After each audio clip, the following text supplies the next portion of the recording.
Aquí, por ejemplo, cada vez que busquen ustedes salvación en algún texto en el Antiguo Testamento, van a encontrar precisamente Ujú. que la pronunciación de salvación, como vemos aquí, es Yeshua. Esta es la palabra en hebreo, pero su fonética, por ejemplo, si una persona hablara en hebreo y, y leyera esta palabra que está aquí señalada, su pronunciación sería Yeshua. Por eso es que nosotros usamos precisamente el nombre Yeshua para Ujú. dirigirnos precisamente a Jesús, porque el nombre también tiene el propósito que Él haría con nosotros, que es salvación. Ujú. ¿Sí? Sí, los nombres. En el pensamiento hebreo, este término de hijo, hijo de Dios, significa el portador de todos los atributos de Dios, ¿sí? Esto que está comentando el hermano Emilio es muy interesante y muy importante porque es la razón por la cual muchos no creen, en especial la casa de Judá actual, que Yeshua es el Hijo de Dios prometido, es el Mesías prometido, ¿sí? Entonces, saber que Él es del linaje de David, pues nos da a nosotros certeza de que estamos siguiendo precisamente al que ya se prometía desde el Antiguo Testamento. Aquí que podemos resaltar esto, ¿no? Por amor de su nombre y decir, bueno, ¿cuál es su nombre, no? Durante todos estos años en las denominaciones se nos enseñó que el nombre de nuestro Mesías es Jesucristo. Pero ya ahorita hemos comprendido con todas estas herramientas que fue un nombre transliterado, ni siquiera hubo una traducción como tal. Quizá la mejor traducción hubiera sido Josué, que en hebreo es Yehoshua. Ese es el nombre extendido de Yeshua, ¿verdad? Estos, ahí estamos en vivo. Shalom, buenos días, Iván, ¿cómo estás? ¿Cómo amaneciste? Hola, Emilio, buenos días. Bien, bien, gracias a Dios. Gracias al Eterno. Bueno, vamos a disponernos a continuar con el libro de Romanos, verso a verso. Y bien, pues sí queremos comentar que es un estudio que estamos grabando mis hermanos, Iván, Dan y yo, y un conversatorio, ¿no? Y a la vez, pues lo compartimos con el que quiera también, aprender con nosotros la palabra de Dios, ¿sí? Entonces, vamos a iniciar. Amén. Vamos a compartir la Biblia, pues. Ahí va. Muy bien.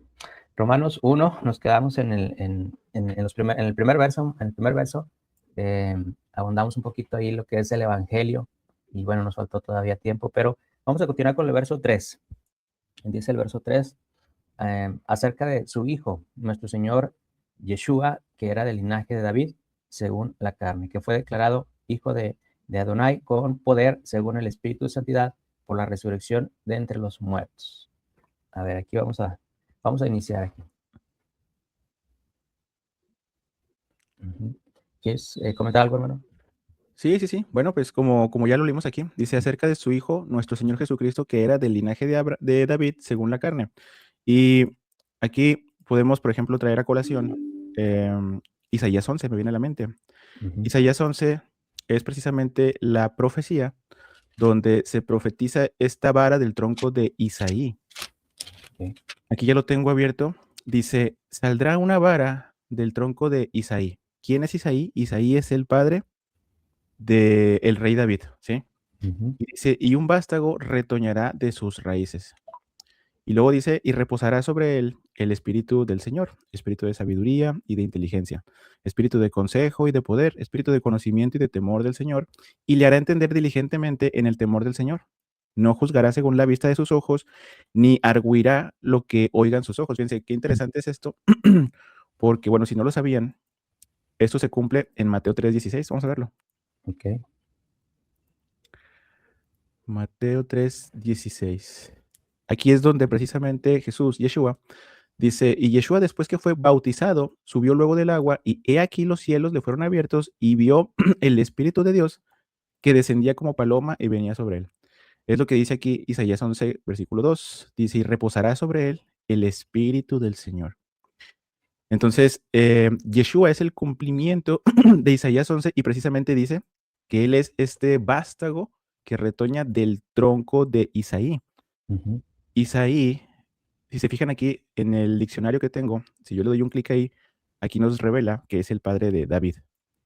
¿Quieres agregar algo, Emilio? Sí, mira, vamos a...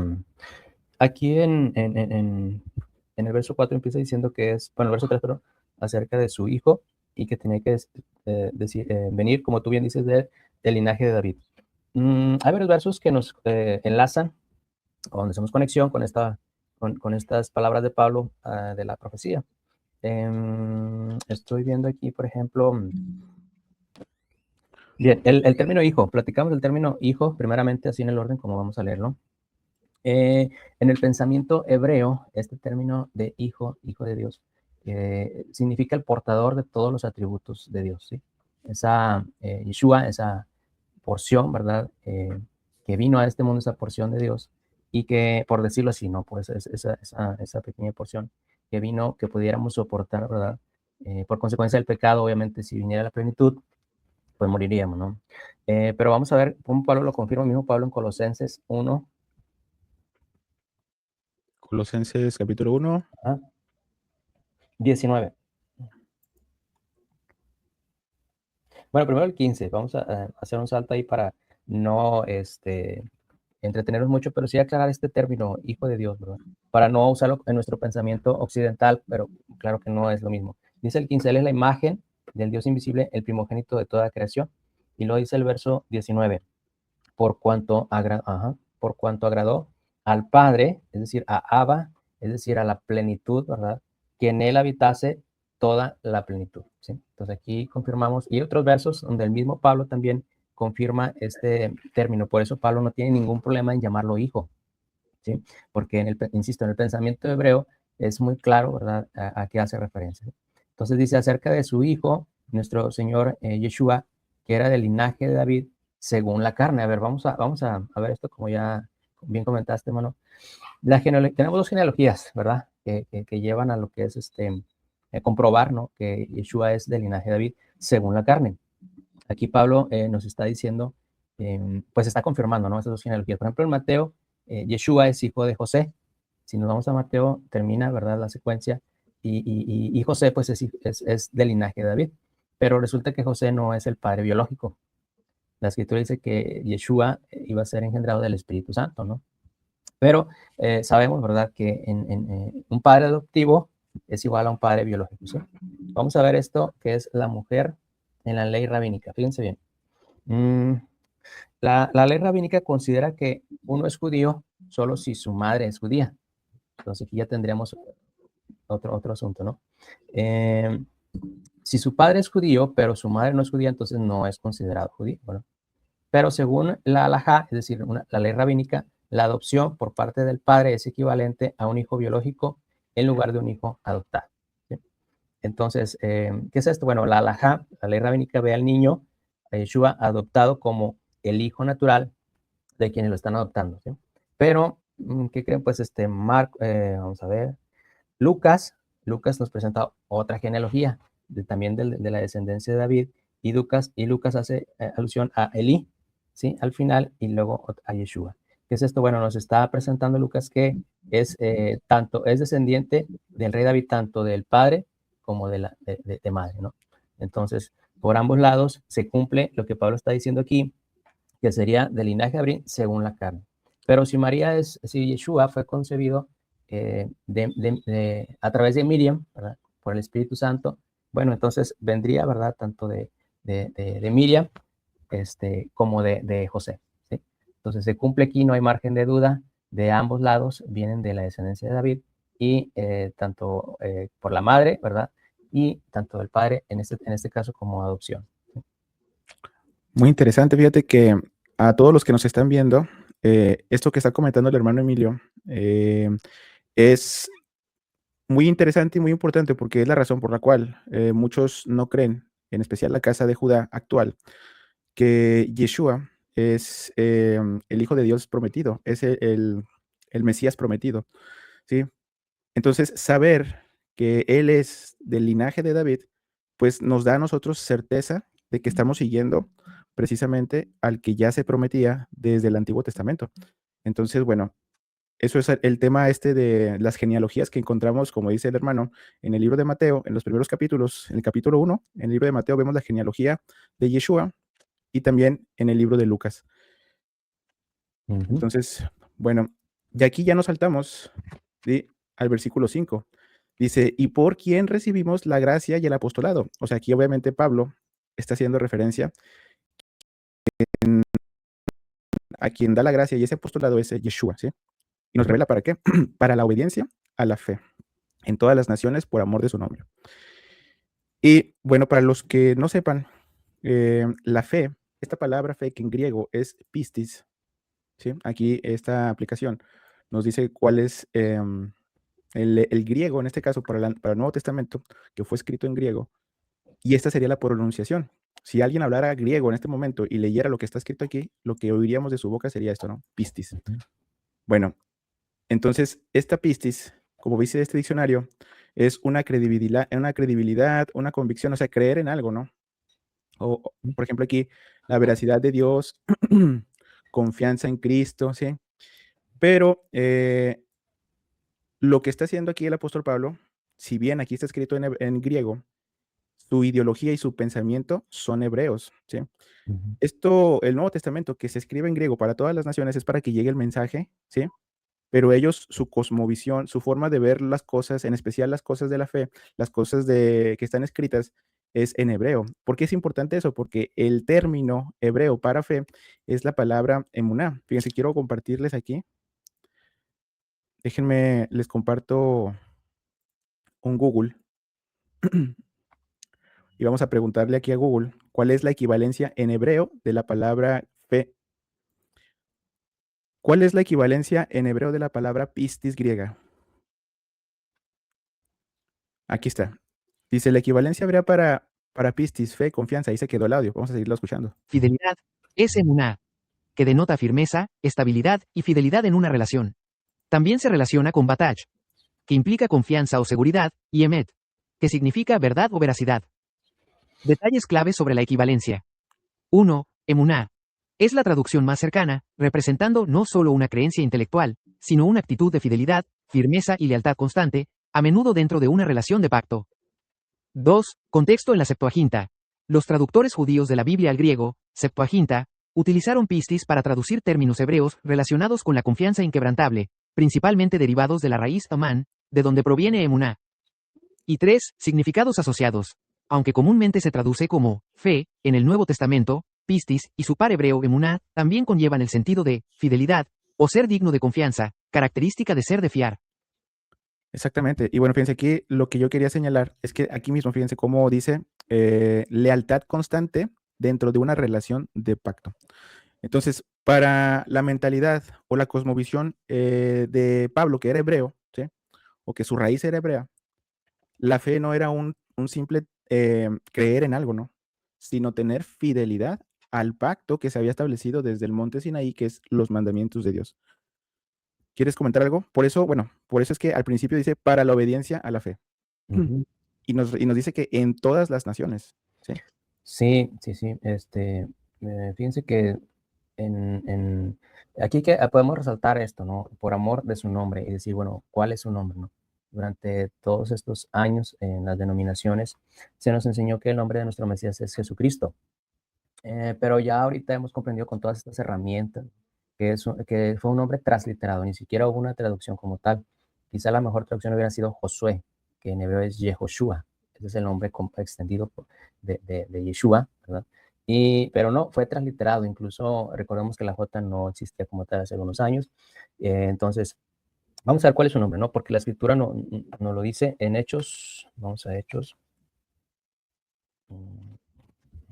Siempre ha estado aquí, de hecho, siempre ha estado en nuestras Biblias, no lo habíamos notado, pero en este tiempo donde el Señor nos está revelando, pues lo que había estado, pues distorsionado, ¿no? Por la religión. Bueno, en este tiempo el Señor nos está dando estas herramientas y para poder conocer más su palabra. Dice Hechos 26, Lucas narra esto, la conversión de Pablo en el verso 14. Creo que ya todos conocemos el contexto.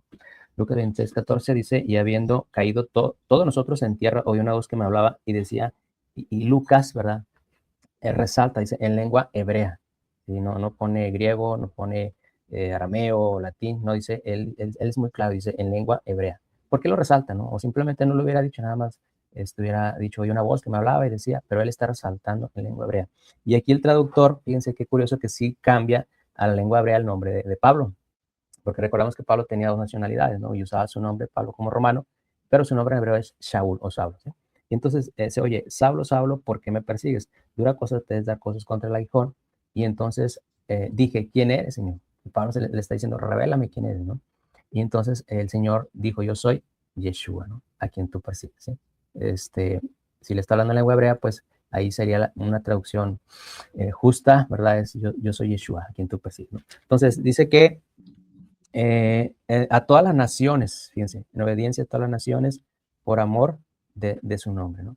Entonces ahora conocemos ese nombre que dice Hechos 4, que es nombre sobre todo nombre, ¿no? No hay otro nombre debajo del cielo dado a los hombres en el cual podemos ser salvos, sino a través del nombre de Yeshua, ¿no?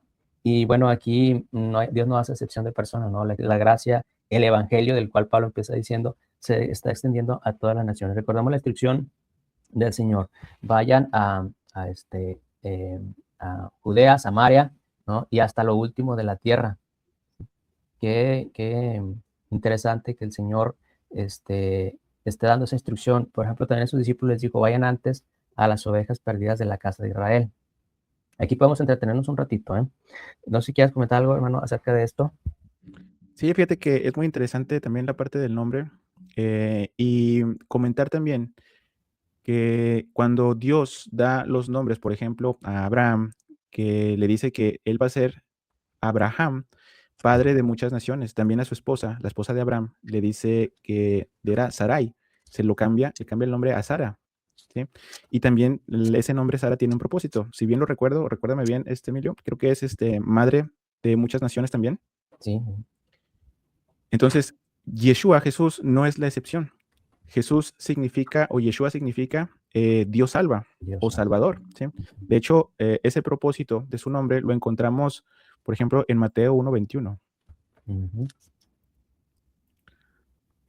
Fíjense aquí, en el anuncio que el ángel le da a María, la mamá de Yeshua, de Jesús, le dice esto. Dice, y dará a luz un hijo y llamará su nombre Jesús, ¿sí? Y aquí nos dice inmediatamente cuál iba a ser su propósito, ¿no? Porque él salvará a su pueblo de sus pecados. Entonces, salvará, ¿sí? Es el nombre de Jesús. Imagínense que esto se lo está diciendo en hebreo. Entonces le dice, y dará a luz un hijo y llamarás su nombre Yeshua, porque él Yeshua a su pueblo de sus pecados, ¿sí? Hay varios versículos que, por ejemplo, si yo lo busco aquí, vamos a hacer una búsqueda rápida.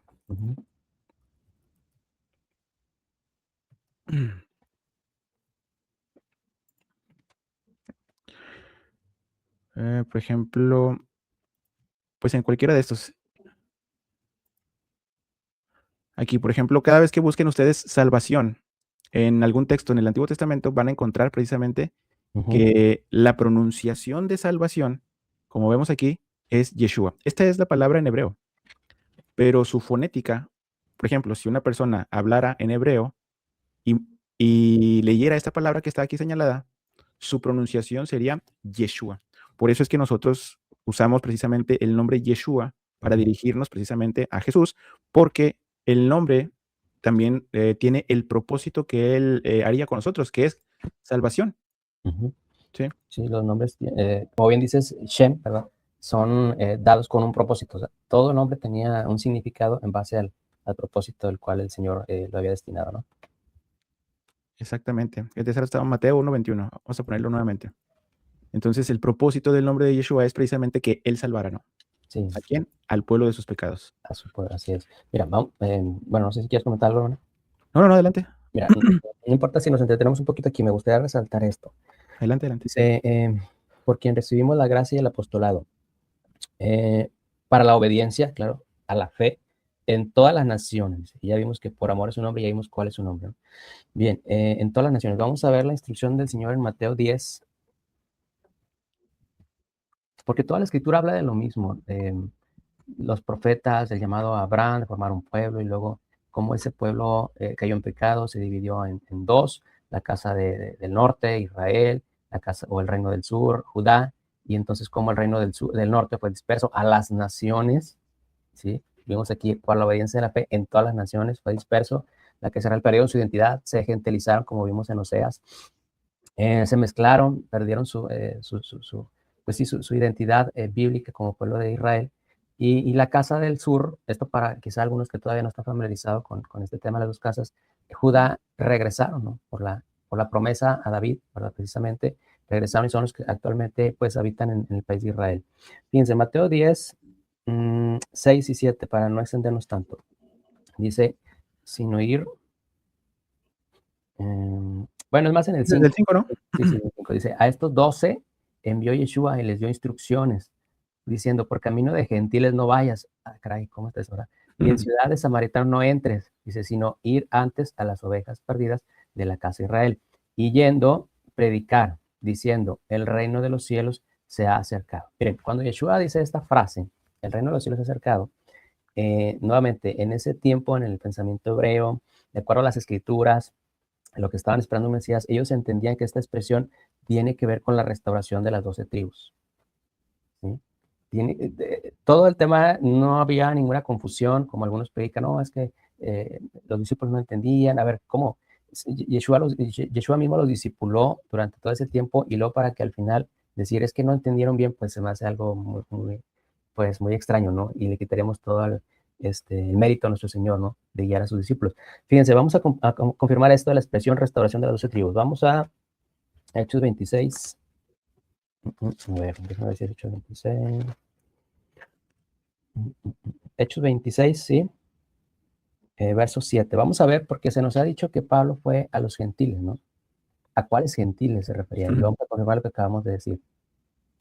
Y dice Hechos 26, verso 7. También vamos a cortar un poquito, conocemos aquí el contexto. Dice, promesa cuyo cumplimiento esperan que han de alcanzar, y aquí Pablo cumple esa expresión, ¿no? La restauración de las 12 tribus. Dice, nuestras 12 tribus sirviendo constantemente a Adonai de día y de noche, por esta esperanza, oh rey Agripa, soy acusado por los judíos que dice, se juzga entre vosotros, cosa increíble, que Dios resucita a los muertos. Y aquí, bueno, está confirmando Pablo que él fue, ¿verdad?, a buscar a esas ovejas perdidas, como fue la instrucción, que se encontraban dispersas en el mundo, con el objetivo de restaurar a las 12 tribus, a Israel. ¿Qué sucede con los gentiles? Bueno, ya lo hemos dicho también. Dios no hace excepción de personas, sino que todos aquellos que creamos en el Mesías, ahora dejamos de tener esa condición de gentil, de pagano, sin nación, sin esperanza, sin Dios en el mundo, para ser parte de ese pueblo de Israel, ¿sí? Entonces, no somos judíos, no, claro que no, sino somos Israel, ¿verdad? Entonces, vamos a ver si los discípulos entendieron el mensaje del Señor. Vamos a Pedro 1, 1 Pedro 1. Bueno, creo que aquí está, 1 Pedro 1. 1 Pedro 1, ¿qué versículo? 1. Vamos a ver si los discípulos siguieron con la instrucción de Yeshua, ¿ok? Y Pablo ya confirmamos, Pablo tenía claro. Pedro 1:1 dice, Pedro, nuevamente dice, apóstol de Yeshua, a los expatriados, ¿sí?, de la dispersión. Y los cita dónde están, en el Ponto, Galacia, Capadocia, Asia, Bitinia, ¿sí? Según el elegido, según la presencia de Adonai, Padre, en santificación del Espíritu, para obedecer, porque pensé que estaba diciendo sobre la fe, ¿verdad? La obediencia de la fe, y ser rociados con la sangre de Yeshua, gracia y paz sean multiplicados. Aquí nos da una pista, por cierto, para cuando tomemos el libro de Gálatas, el estudio. Pedro está comentando que le está escribiendo a esos expatriados que se encuentran en Gálatas, y eso lo cambia todo. ¿Sí? Eso lo cambia todo, ¿no? Otro día hablamos de eso. Pero también Santiago, en su carta, Santiago 1:1.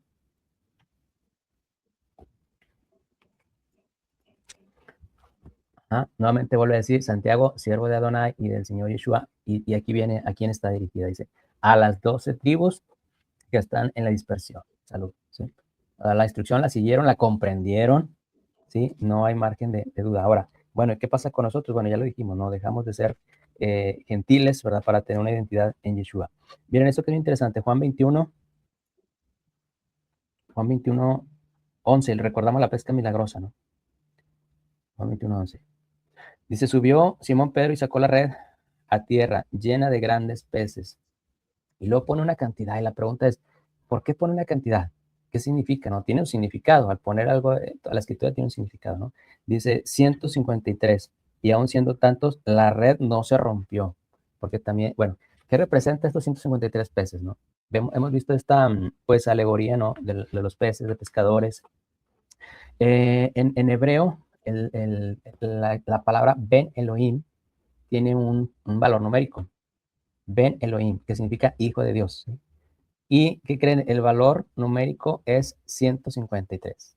Quizá más adelante pudiéramos verlo así en una diapositiva para confirmarlo, pero el valor numérico de Ben Elohim es 153. ¿Qué es esto? ¿Qué estaba sucediendo ahí? Porque Yeshua dijo, tiren la red, y por cierto también dijo a la derecha, ¿no? Si nos vamos a al momento donde está situado ahí parados, ¿verdad? En la derecha está citando a América, ¿sí? El continente americano. Dijo, vayan y prediquen el evangelio hasta lo último de la tierra. ¿Sí? ¿Qué era lo último de la tierra en ese momento? Pues el continente americano, ¿no? Entonces, ¿qué está diciendo? Vayan y traigan a todos los hijos de Dios que fueron dispersos, a las naciones, a todo el mundo, hasta lo último de la tierra. Qué interesante. Vemos cómo todo está enlazado, todo está conectado. Los discípulos, Pablo, tenían la misma instrucción, ellos estaban trabajando, ¿verdad?, sobre lo mismo. Y bueno, qué bonito entenderlo en nuestros tiempos, ¿no? El plan de Dios era alcanzar a todas las naciones. Fíjate que algo que también, hablando también al respecto de esta invitación que hace a su pueblo para volverlos a traer, también vemos ese reflejo en Lucas 14, déjenme nomás me acuerdo, creo que es el 15. Fíjense, aquí es la parábola de la gran cena. Ujú.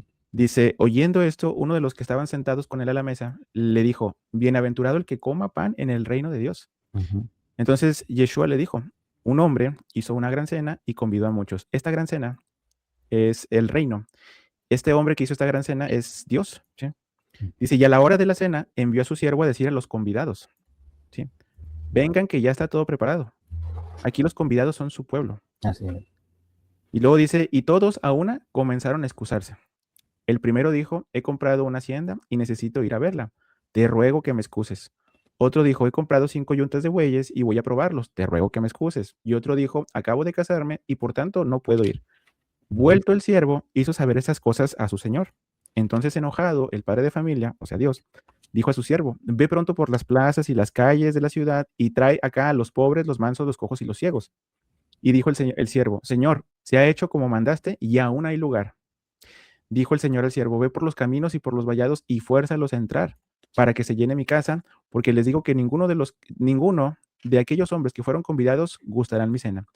Y aquí nos revela que incluso aquellos que son de su pueblo, con los que él había hecho pacto en un inicio con la casa de Israel, no van a ir todos, ¿sí? Ujú. Y aquí es donde cabemos nosotros, ¿sí?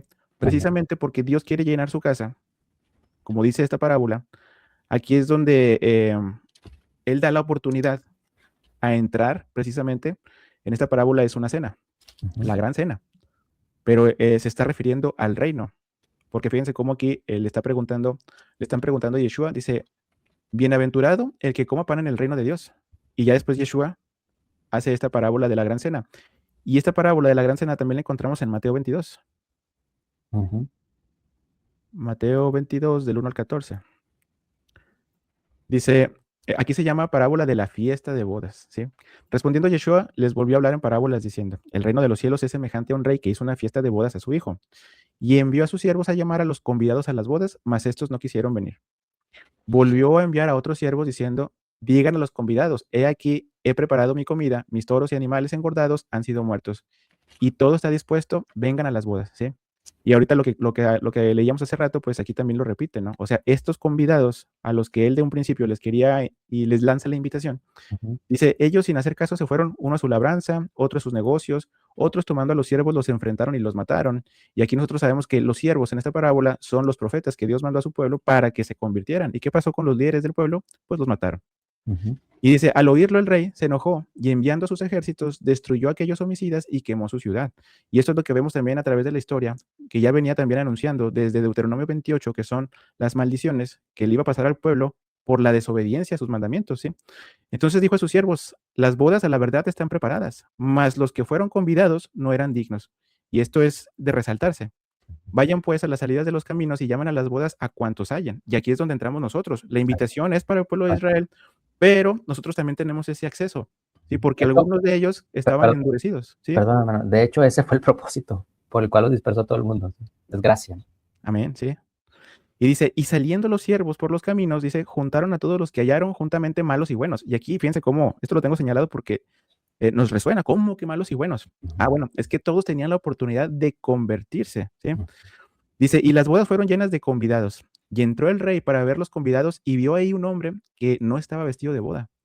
Y aquí es donde esta persona o las personas que llegan a la fe, pero no hay un cambio en ellos, ¿sí? Siguen siendo malos, son como este hombre que no están vestidos de bodas. ¿Qué va a Ujú. pasar con ellos? Dice, y le dijo, amigo, ¿cómo entraste aquí sin estar vestido de bodas? Mas él enmudeció. Entonces el rey dijo a los que servían, átenle de pies y manos y échenle a las tinieblas de afuera, y ahí será lloro y el crujir de dientes, porque muchos son llamados y pocos los escogidos. Amén. Entonces, para entrar a esta boda, nosotros que somos gentiles, que estamos, digamos así, no somos parte del pueblo, o ¿Qué de esta éramos? Ah, exactamente, no éramos parte del pueblo, ahora nos hizo, gracias a su misericordia, nos hizo parte del pueblo, gracias a Yeshua. así es. Entonces, nosotros también tenemos la responsabilidad de ir a esta fiesta, a esta boda, ¿cómo? Con un vestido apropiado, Ujú, ¿sí? Porque si no, nos van a echar. Y aquí el vestido se está refiriendo a las obras. De hecho, creo que aquí lo tengo, en Apocalipsis 7:14. ok. ah, Han Fíjense lavado y aquí dice, blanqueado tus ropas, ok. y yo le contesté, tú eres quien lo sabe, Señor. Esto es el que me dijo, estos son los que murieron en la gran tribulación, han lavado y blanqueado sus ropas con la sangre del Cordero. Ajá. Sí, o sea, la sangre del Cordero, o sea, la muerte de Yeshua es lo que hace que blanqueemos nuestras ropas. Fíjense aquí también, en Apocalipsis 19:8, ¿sí? Dice, y a ella se le ha concedido que se vista de lino fino, limpio y resplandeciente. O sea, a la iglesia de Dios, ¿sí? A la congregación de Dios, a la cajal de Dios. Dice, porque el lino fino es las acciones justas de los santos. Entonces, estos dos versículos nos revelan que este traje precioso, este traje de bodas que nosotros necesitamos son precisamente esas acciones justas junto, ¿sí? Con la sangre preciosa de Yeshua. Ser lavados con la sangre preciosa de Yeshua y que nuestro testimonio, ¿sí? Sea precisamente estas acciones justas. Entonces, estar presente en esta boda, ¿sí? Y estar vestido apropiado es precisamente tener esas dos cosas. Emilio. Sí, por eso dice, para la obediencia a la fe, ¿verdad? Exacto. En todas las naciones. Fíjense también, Hechos 1, para confirmar lo que hemos estado diciendo. Hechos 1, ya el Señor, pues, había resucitado, ¿no? Y estaba por subir. Y dice Hechos Hechos 1:6, 1:6. ajá, aquí la Reina Valera lo titula La Ascensión. Estaba despidiendo ya. Dice Hechos 1:6, dice, entonces los que se habían reunido preguntaron diciendo, Señor, fíjense aquí, vuelvo a confirmar, ¿restaurarás el reino de Israel en este tiempo? Entonces tenían bien claro, ¿no? A qué había venido esa expresión, el reino de Dios acercado, que dijimos tenía que ver con la restauración de Israel. Pero también en Lucas 24:20, y así podemos ir, no sé, para confirmar este punto. Lucas 24:21, ajá, dice, pero nosotros esperábamos que Él era el que había de redimir a Israel, ¿sí? Entonces, una y otra vez lo podemos confirmar. Fíjense, también comenté en Juan 16:16. Yo creo que con esto vamos cerrando para ya no pasar al siguiente punto, pero que podamos aprovechar y esta parte de entender, ¿verdad? El verdadero evangelio, porque estamos apenas empezando y compartiendo el evangelio que Pablo estaba diciendo, ¿no? O que más bien interpretando el evangelio que Pablo estaba diciendo. Juan 16:16. Vamos a ver también. No, a ver, déjenme ver aquí. Todavía un poco, a ver, le dice todavía un poco y me verán. Se está despidiendo también, Señor.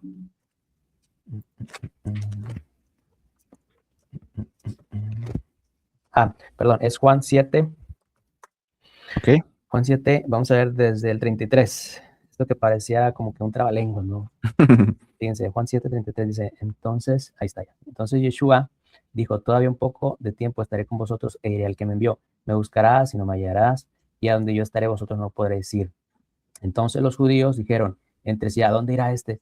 Que no le hallemos. Se irá a los dispersos entre los griegos y enseñará a los griegos.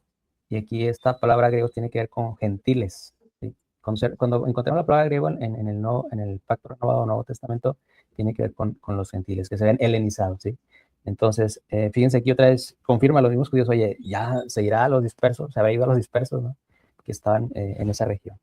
Bueno, hay mucho que hablar de esto, hay mucho que hablar. Hoy confirmamos, ¿verdad?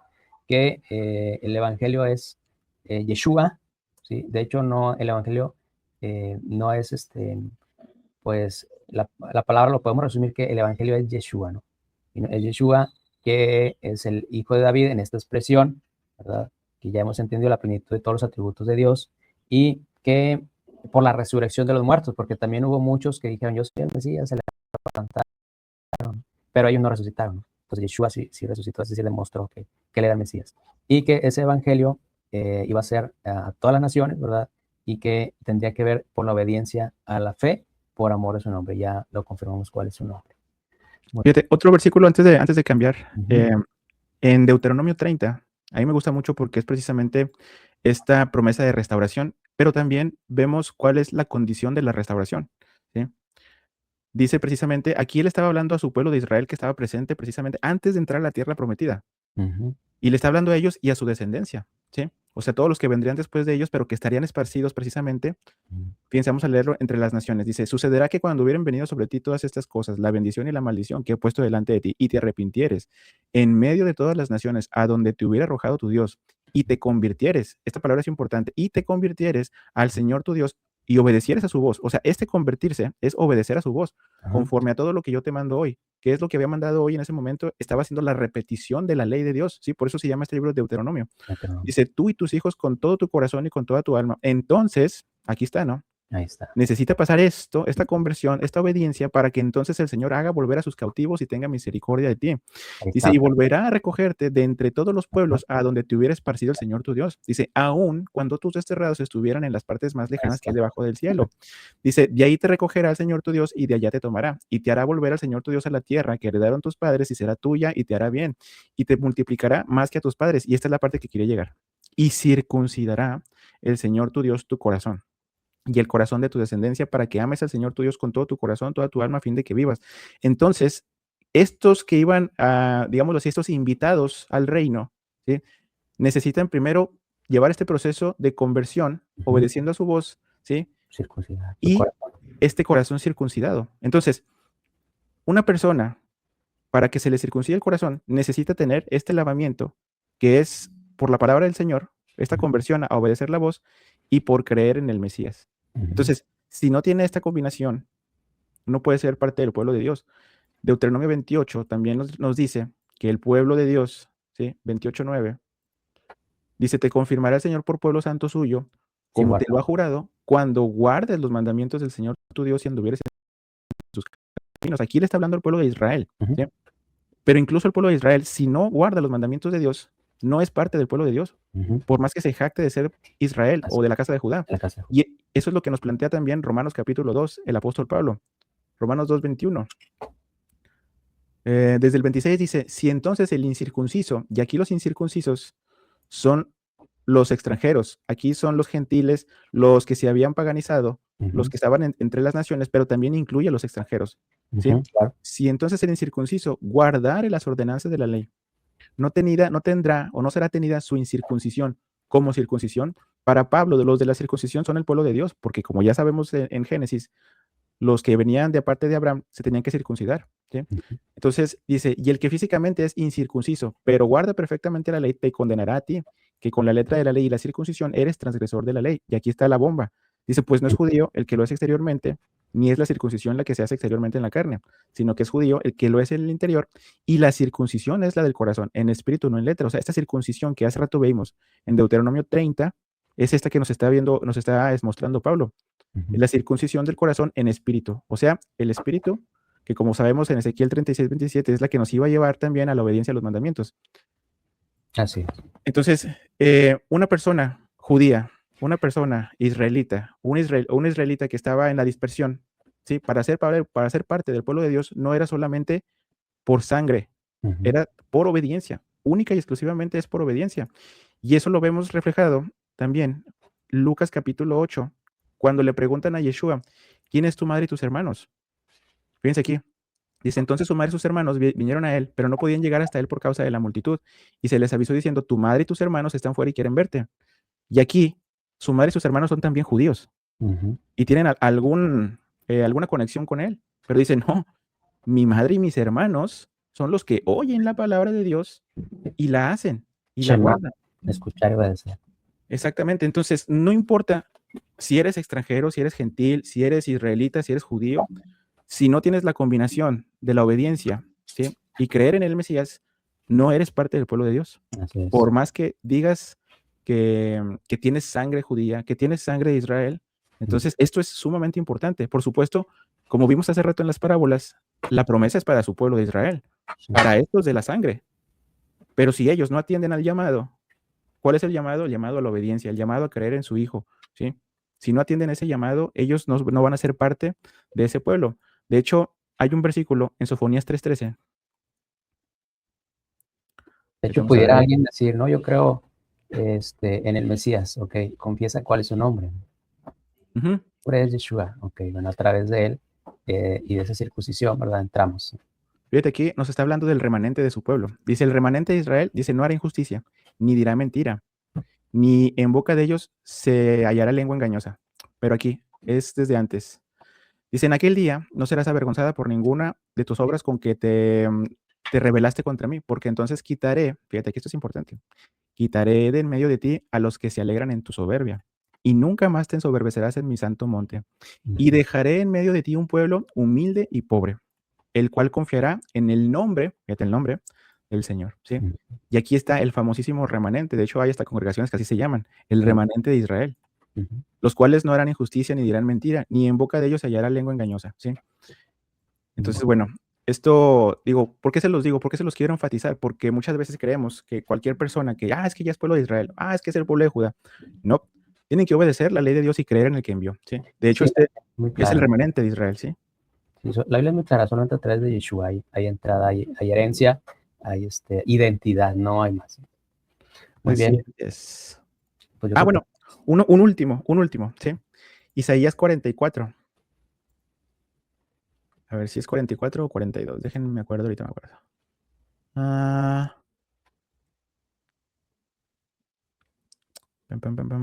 A ver, 42. Si no es uno, es otro. Es que es precisamente aquí. Sí es el 42. El siervo de Jehová, lo titula la Reina Valera, pero aquí va a apuntar precisamente al Mesías. Dice, he aquí mi siervo, dice, yo le sostendré, mi escogido, en quien mi alma tiene contentamiento. He puesto sobre él mi espíritu. Ya vimos hace rato en Isaías 11 sobre quién llega el espíritu, sobre este vástago de David. Dice, él traerá justicia a las naciones. Aquí ya está anunciado que este vástago iba a ser a las naciones, ¿sí? Porque las naciones también estaba el pueblo dispersado, ¿sí? Dice, no gritará ni alzará su voz, ni la oirá en las calles. No quebrará la caña cascada, ni apagará el pábilo que humeare. Por medio de la verdad traerá justicia. Dice, no se cansará ni desmayará hasta que establezca en la tierra justicia, y las costas esperarán su ley. Y aquí las costas son las naciones. ¿Por qué yo sé que son las naciones? Porque en Mateo 12, del 18 al 21, vamos a ponerlo acá, se cita precisamente este versículo. Dice, he aquí mi siervo, a quien he escogido, mi amado, a quien se agrada mi alma. Pondré mi espíritu sobre él, dice, y a los gentiles anunciará juicio.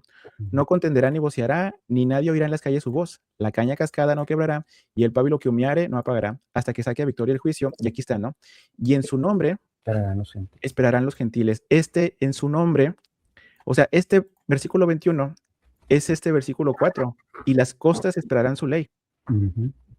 Entonces, es curioso que este nombre, ¿sí?, en el Isaías 42:4 sea la ley de Dios, ¿no?